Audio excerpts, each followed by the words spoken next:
Common questions on the A-level exchange and transport topic, Part 2. Explain how tissue fluid is formed and how it may be returned to the circulatory system.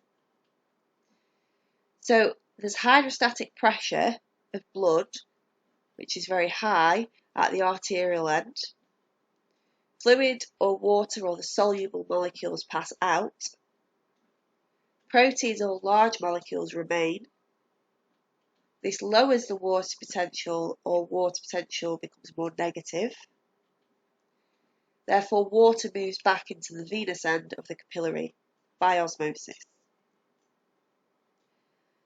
And the lymph system collects any excess tissue fluid which returns to the blood or circulatory system or links with the vena cava, or returns the tissue fluid to the vein.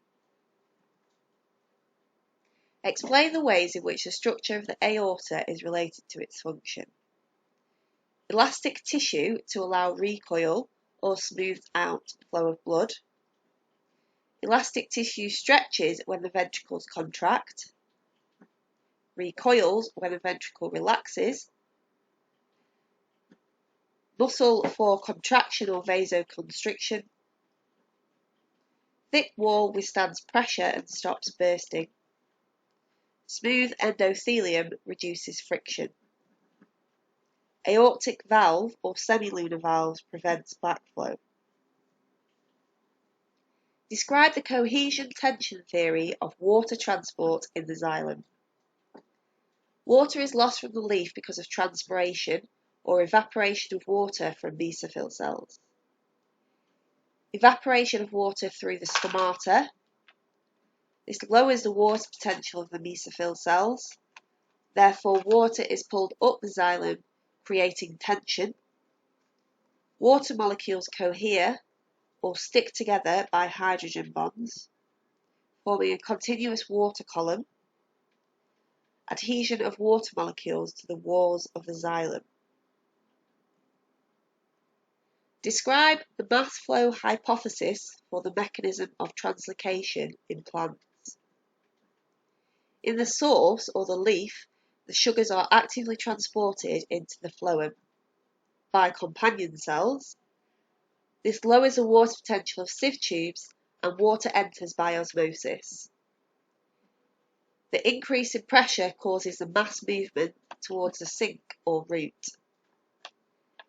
Sugars are used or converted in the root for respiration or for storage.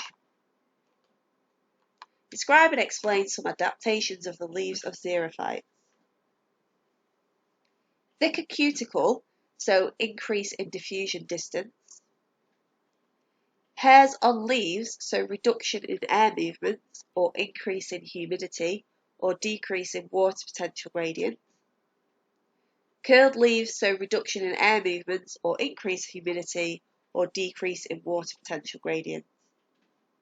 Sunken stomata, so reduction in air movements, increase in humidity or decrease in water potential gradient.